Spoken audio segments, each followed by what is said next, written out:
where with the Sabi de Nezunya, the second line on Chafim and Aleph.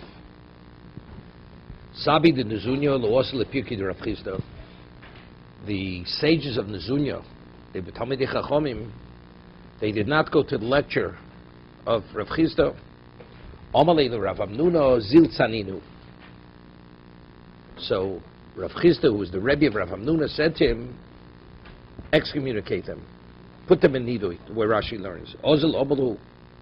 So Rav Amnuna goes to these people and he says to them, my time lo osa Rabbona and Lepirko. You rabbis, why don't you come to the lecture? To Rav Chisda's Amr Leil Amay Nesi. Why should we come? We post questions to him, he doesn't resolve it, doesn't answer us. He says to them, have you ever asked me anything and I didn't resolve it for you? Or I didn't elucidate it? So they say, we'll pose a question and we'll see if you're capable of answering us or not, explaining it to us. A slave that was castrated by his master, debates him regarding his testicles. Mao, is that sufficient reason to be emancipated? With this we had earlier, for a slave to be emancipated, that the injury which the master brings upon the slave, it's something which is one of the revealed organs, the outer organs of the person's body, his eye, his tooth, his finger, his leg, or whatever it may be. But the question is, because the testicles are contained within the scrotum, so therefore it's covered. They're covered. It's not about clothes or anything. No. Olo, lo avibiyode. He wasn't able to resolve it. I mean, he speak about. We had earlier. The question is, do you need bittul malacha? Remember we discussed before. The injury which is incurred by the master to the slave, does it have to interfere with his function regarding working as a slave? So we quoted a case. What happens if the master grabs onto his beard and pulls it and dislocates his jaw? Right? So the Gemara says, you see over there, it's not bittul malacha. It doesn't in any way infringe on his function as a slave, and yet it's a basis to be emancipated. Right? So over there the question was, but his jaw is covered with flesh, with skin, so why is it any different than the scrotum? Right? Seemingly it's the same thing. The testicles which are covered. And we'll see la alocha. I mean, it is a basis for emancipation. It is considered mumshe b'golui.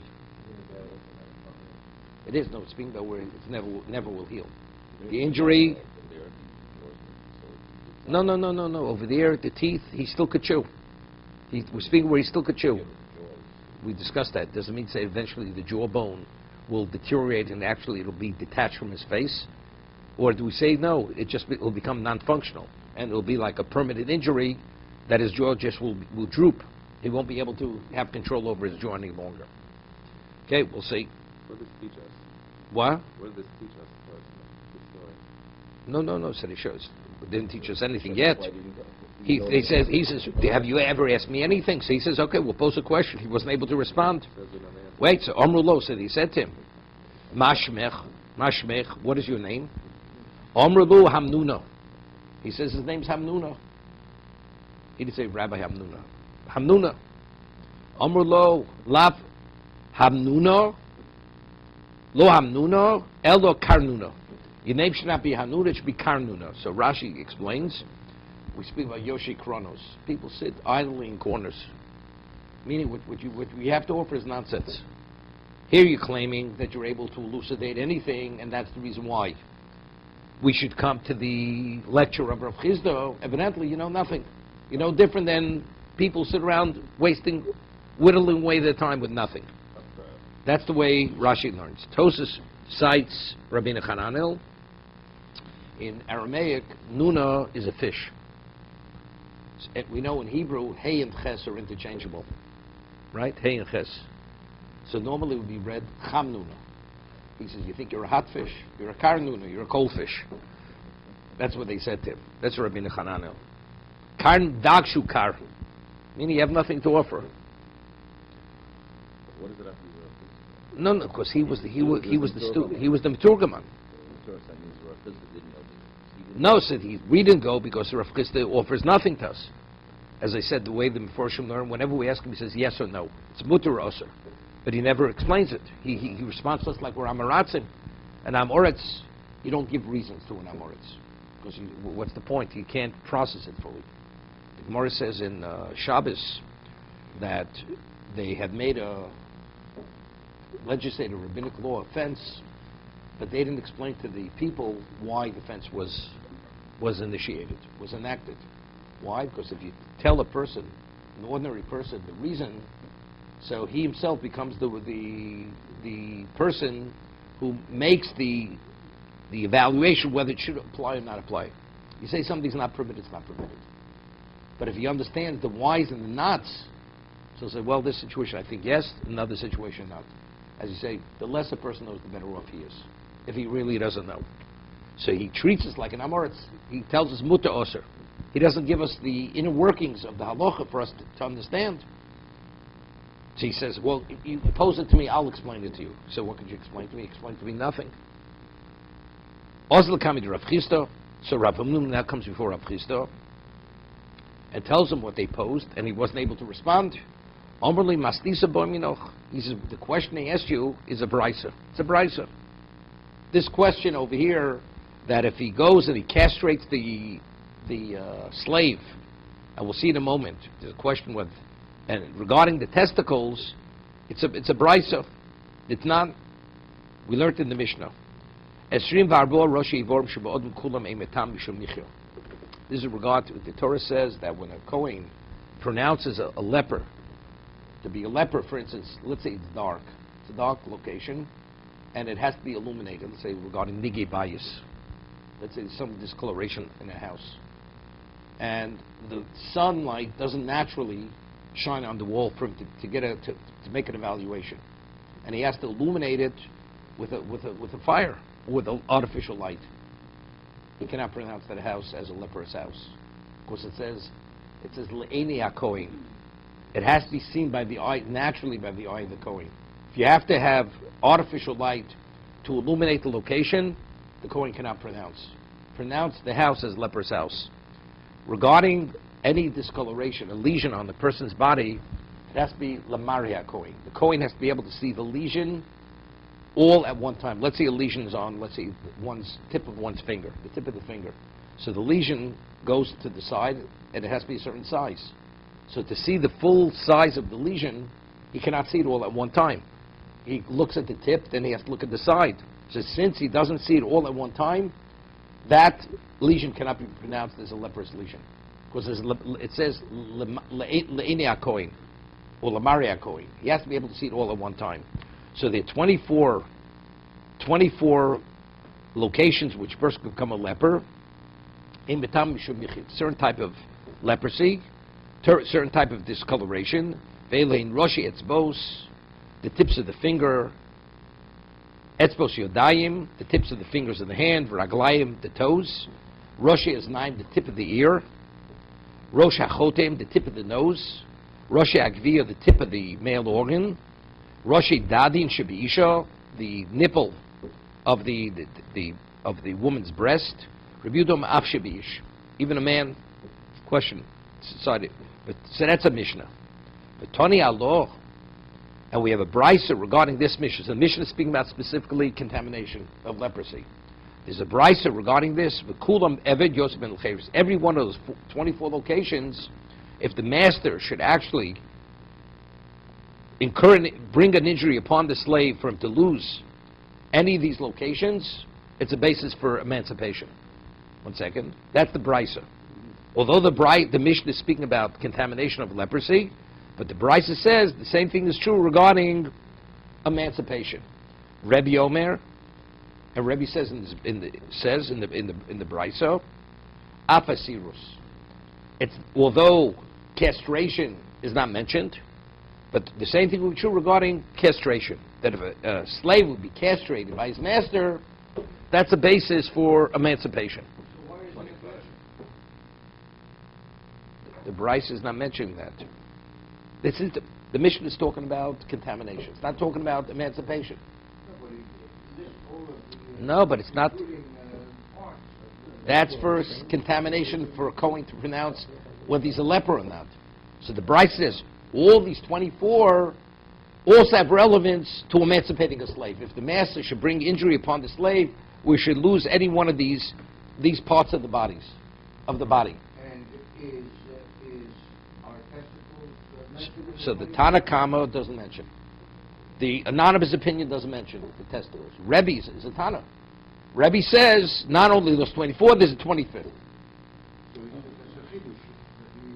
He's arguing. The Tanakama says no. Rebbe says yes. You have an argument in the Mishnah. You have two opinions. So Rebbe says castration, yes. Ben Azay or Me'afa Loshon. Not only, we'll see what this means, but even the tongue. What happens if the master goes and injures him and he loses the tip of his tongue? Right? Or injures him in a way he loses his tongue. Okay? Also, that's a basis for emancipation. This is the Brisa. Now the Gemara is going to discuss the Omer Mar. Rebbe Ome Afasirus. Rebbe says not only the 24, but even castration. Now the question is, the word sirus doesn't mean castration necessarily.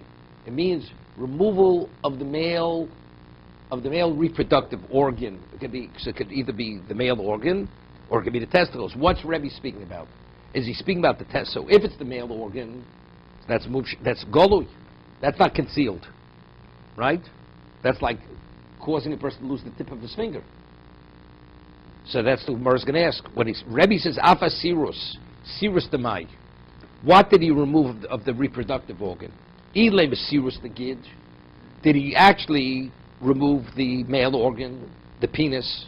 Haidugvia, that's mentioned among the 24 parts of the body. That's explicit. What's Rebbe adding? Not only what's mentioned, in addition, something else. Sirus.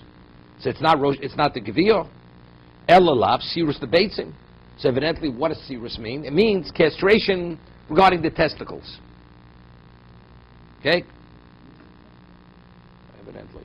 No, good time. The underlying reason of why the slave is emancipated is because the owner values the person when he goes free. No, and these are not like on how you do that. No, Evaluation. not at all. Not at all. What is We said, we had before, klal u'prado klal, that if it's a part of the body is lost, which will not recover from that injury, done by the master, and it's something which is begolui. It's similar to the eye and the tooth. Golui means it's revealed. Although it doesn't in any way infringe on his function as a slave, that's a basis for freedom, to be emancipated. Okay? So you need the golui. That's our question. Testicles, is that called golui? Because you can see the testicles through the scrotum, or that's called covered. How do I evaluate that? So Rebbe says, it's clear, it can't be removal of the male organ because that's mentioned. So what's he adding to the Mishnah? What's he adding? The Brisa mentions the same thing is true regarding emancipation. And Rebbe says not only is 24, also sirus. So when he says also sirus, it can't be cutting off the male organ. It must be actually castrating the person, removing his testicles. It's evident Tanakh argues. He doesn't argue, right? Rebbe. You're right. We're saying he said it's a machlokes tanoim. It's a machlokes. This issue, what they posed is a machlokes tanoim.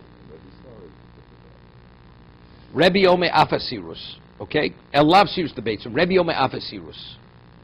So it seems to be. And what does Ben Azai say?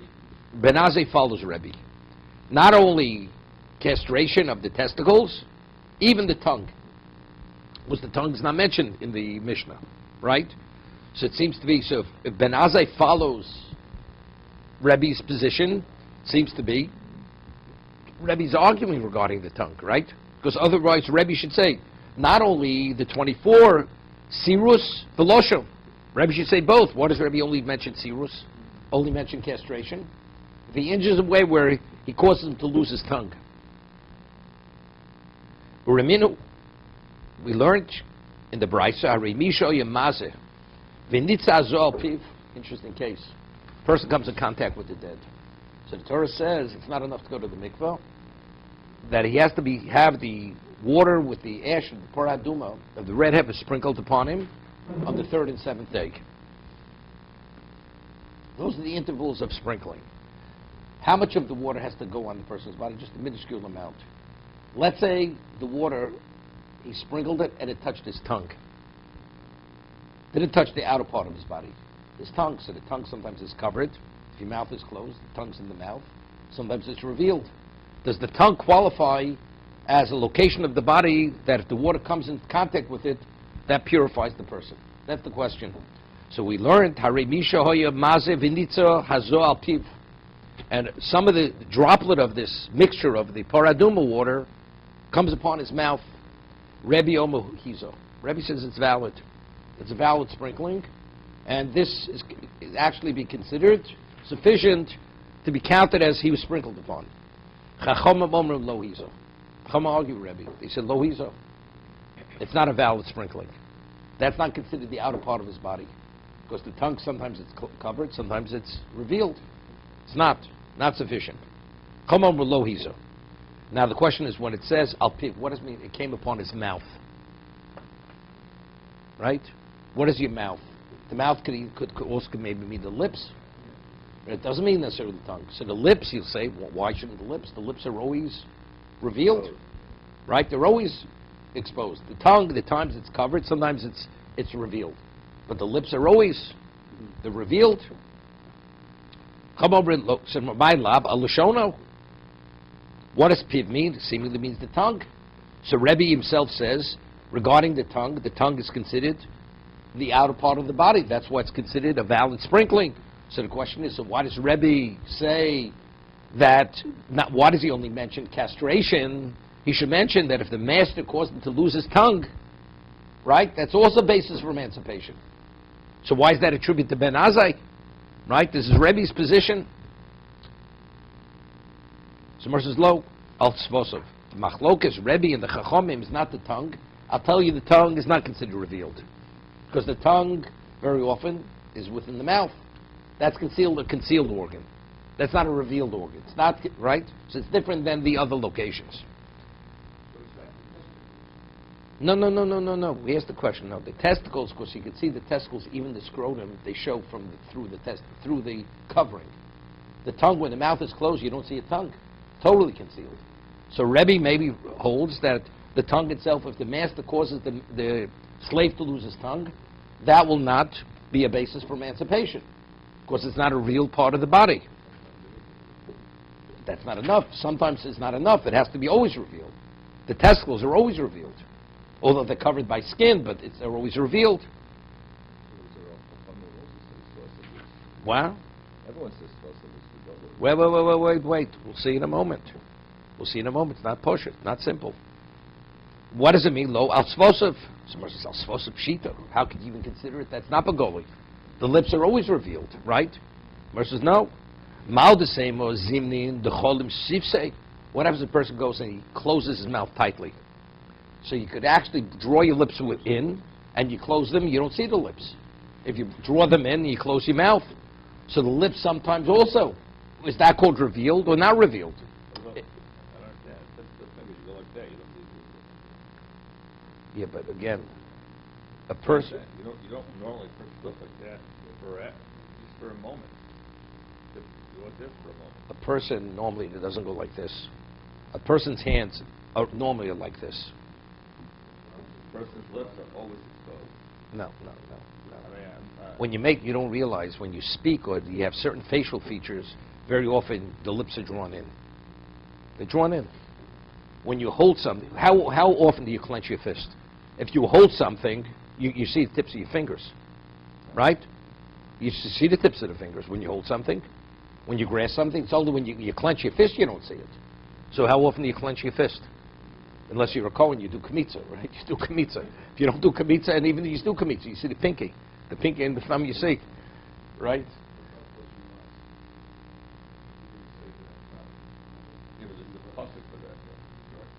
But we learned from that it's a revealed organ. You see, the eye is a revealed organ. So regardless if the eyes are open. I'll give you. It's interesting. It's interesting you bring that. You know, the halacha is that in the morning you have to wash. Okay. The question is, why is the tooth less than the tongue? No, but the Gemara says golui, mubshebe golui, golui. That was the characteristic of the tooth and the eye.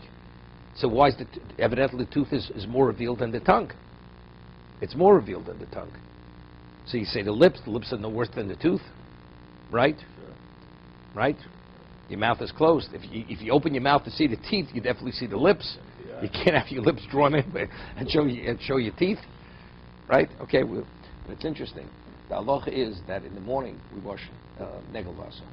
Gemara says in Shabbos that if you don't wash, alternately 3 times in each hand, the ruach tuma remains on it. And if a person puts his hand to any opening in the body, it's detrimental to your health. And it says better a person should have his hand cut off rather than you should put your hand to your eye or to any opening in the body. That's what the Gemara says in Shabbos. Okay, it's called bastio. That's this koach ruach tuma, ruach rod first of all. So the question is, one of the parts of the body you're not supposed to touch your eyes, right? Interesting what Harvey brought up. So does it mean that when your eyes are open, you shouldn't put your finger in your eye? I mean, how often do you put your finger in your eye? If you rub your eye, it's always the eyelid. So therefore, it's not in halacha. When it says touching the eye, it doesn't mean when the eye is open. The eye means even the eyelid. If you want to touch your face, it's not a problem touching your face before you wash your hands in the morning. Putting your hands in your ear, your mouth, in your nostril, that you shouldn't do. But let's say you want to touch your forehead, or you want to scratch your hand, or whatever. There's nothing wrong with that. Or it's brought la halacha, cited la halacha. What about the tip of the person has to urinate, and he touches the opening of the penis? That's considered an opening of the body. That's cited in halacha. But the eye, even if the eye is closed, you're not supposed to touch the eyelid. That's considered touching the eye. So I'm saying it's different than the tongue. The eye is, whether it's open or closed, that's called the eye. The tongue is not seen, right? You would say like the eye would be similar to the testicles and the scrotum. Except the difference is the testicles and scrotum are always covered by the skin. The eye, its function is open and closed, because whenever you always blink, right? You blink every once in a while. So when you blink, your eye's closed. I mean, you don't notice it to be closed because it's so quick. But factually, the function of the eye is always open and closed. That is the eye. The scrotum is always covered. So that's our discussion. Because the testicles are covered, is that considered a revealed organ, or is that called a covered organ? Right? That's the whole discussion here in the Gemara. Satisfied already? Look, you're a podiatrist. What am I supposed to tell you? Okay.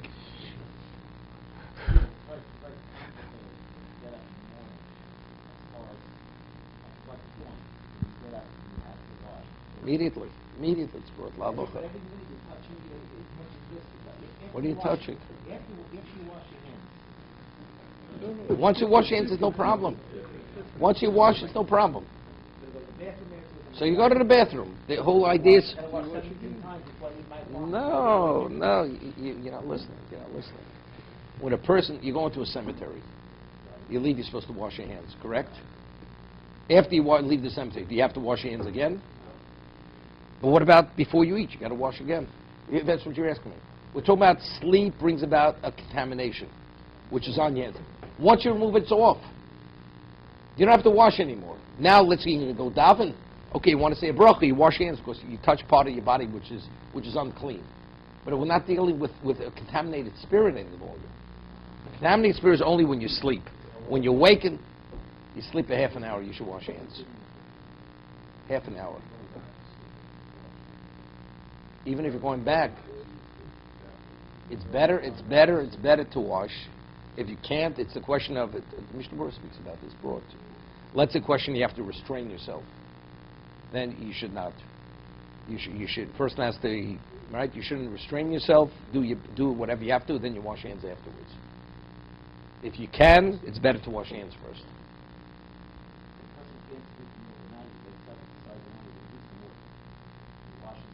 Of course, he washes his hands. Okay. Okay. So the Gemara says there's no proof from this regarding the Pora Aduma, because maybe when it says on his mouth, the Machlokas Rebbe and the Chacham is, it touched his lip. Do we see the lip as an exposed part of the body? Or do we see it as concealed? Because very often a person, he closes his mouth. And when you close your mouth, there are times where the lips are what? Are not seen. So Mersavat Tanya, Al-Lashona, we learned the Bryce explicitly, that we're speaking about the droplet of water touched his tongue. So we see Rebbe holds is of the opinion the tongue is considered a revealed organ. It's revealed, so we have difficulty. So what does Rebbe say when he adds to the 24? He only mentions castration. He should also mention that if the water comes on the tongue, Vel Tanya, we learned Shenitul Rov Haloshin, if the majority of the tongue was removed by the master, Rebbe Omer Rov HaMedaber Shel B'shono. Right, Rov HaMedaber means it's not the part that's attached to the mouth, it's the part of the tongue that moves. Right. Elo Rebbe Omer Sirus. V'lo Boy Loshen. When Rebbe says Ab Sirus, in addition to these 24 castration, but Lo Boy Loshen. Of course, the tongue is not even the question. Right, so he's saying that because you can't bring this korban because most of the tongue is cut out, therefore the tongue is valuable in that you can't bring with the korban. So just as over that's considered mum shebegolui. Right. So therefore, over here regarding the slave, that would be revealed. So that's another proof for Rebbe to. No, to them then we have a problem now. So what does Rebbe only mention? Right. Only castration. Right, exactly. You should mention the tongue as So well. now we see. So the mouth doesn't mean the lip; it means the tongue. Right. So what does Rebbe only speak about castration? Right. He should mention the tongue, right? So now the Gemara says when Rebbe says castration is a basis of emancipation, he doesn't mean. He's not only saying it's limited to castration. V'lomi boy loshen. The tongue is that's understandable. It's even when he means even castration in addition to the tongue. I don't know why is that so. We just mentioned 24 Evorim, right? So then Rebbe comes and says the Saras.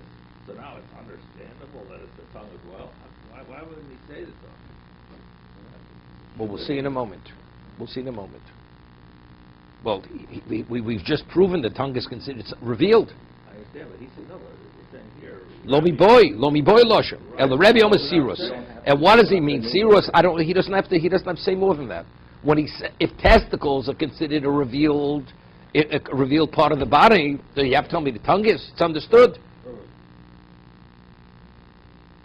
Rabbi, if the slave receives a blow in the testicle, which means that he cannot, if the reproductive organs are Damaged. damaged, but he's not castrated, is that counted as emancipation?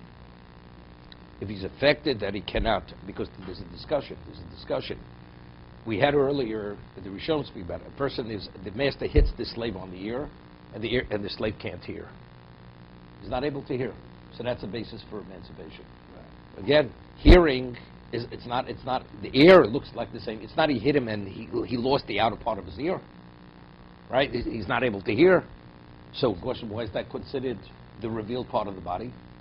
The ability to hear or not is what seems to be concealed. Right? The answer is because the function is obvious. So let's say let's say he hits him in the testicle, and now he can't procreate any longer. So it's obvious he's not able. Let's say if a person's testicles are damaged, the person can't achieve an erection. So then it manifests itself where it's seeing that he cannot. That function is not going to be there any longer. So it doesn't necessarily have to be castration that the testicle was fully removed. Even wasn't removed. So the function. Because the function is going to be obvious that function is no longer So there. there's two criteria: there's functionality and there's also galui, exposed. Well, that's why it's called golui. Because since the function is obvious that it's no longer there, that's the reason why it's golui. Right, but with the ear though, it's not. It is a person who was able to hear. A person was able to hear. And now when you speak to him, you can't hear any longer. Right. So now it's obvious. That makes it obvious. So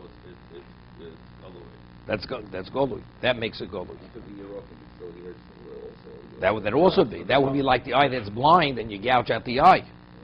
So the functionality really expresses as the Galui. Right. That's the way it's decided among the Rishonim. Okay? So now we have a problem. In the order, it says, the Brisa says, Rebbe says even castration. What does it mean, castration? And of course, removal of the tongue. Ben Azai comes afterwards and says the tongue, right? Ben Azai Yom Loshon, Avosiris Lo. What does it mean, af? So when Ben Azai says even the tongue, he's not coming to add on to Rebbe, right? Because he disagrees. He says, but the tongue not, umay af, akamaiso. Meaning Ben Azai is saying, in addition to the 24, we'll add only one, not two. Only the tongue. Right? That if the master causes the slave to lose his tongue, that's a basis for shichur, for emancipation. So if that's the case, so why in the Brisa is Ben Azai mentioned after Rebbe? He should be mentioned first, and Rebbe's coming to add to what Ben Azai says. Not only the tongue, even the castration. Right? So you say, Yochi, the Kadma de Ben Azai Bereisha. In the order of the Brisa, Ben Azai should be mentioned before Rebbe. He's really referring to the Tanakh. He's going back on the 24. In addition to 24, there's an additional one, the tongue. Right. So if Rebbe says even the tongue, and so what is he adding after Ben Azai? Castration. So Rebbe should be mentioned after Ben Azai. So now he says something phenomenal. The Gemara's answer. Tana Shoma Lid Rebbe. Originally, when it was recorded, the Brisa, Rebbe's opinion was known. The Kova, and it was incorporated as part of what? As part of the Brisa. 24 for emancipation, and in addition, castration. Okay? Now, at one time, Torah Shebal Peh was committed to memory. So initially, Ben Azai's position was not a known position. V'shoma Ben Azai v'toni. And then afterwards, he heard the position of Ben Azai, and he stated his position, meaning only the tongue and not castration. He was after the writing of the Brisa? No writing. No, there's no writing. It was all committed to memory. Sorry, the Brisa They was studied in the already base measures. The Brisa was said. Rebbe made a statement, not only the 24, said, right? the 24 for contamination also applies for emancipation. In addition, castration. Right. And what does castration mean? It means also the tongue, both. Ben Ben Azai Azai comes comes and says, no, it's the tongue and not castration. Okay. So if that's the case, we're asking, so why Ben Azai should have mentioned before? The answer is, Ben Azai, his position wasn't known originally. Only Reb. So when they studied in the base measures, how did they study the Brisa? 24 for emancipation, in addition to castration and the tongue. Ben Azai later comes and says, no, I disagree. But Ben Azai, until that point, wasn't known, his position wasn't known. So now we have to introduce a new position. So so now we're going to quote the Brisa differently. We're going to mention Ben Azai, Rebbe. So we have Mishnah Lo Zazum Im Koma to be continued tomorrow.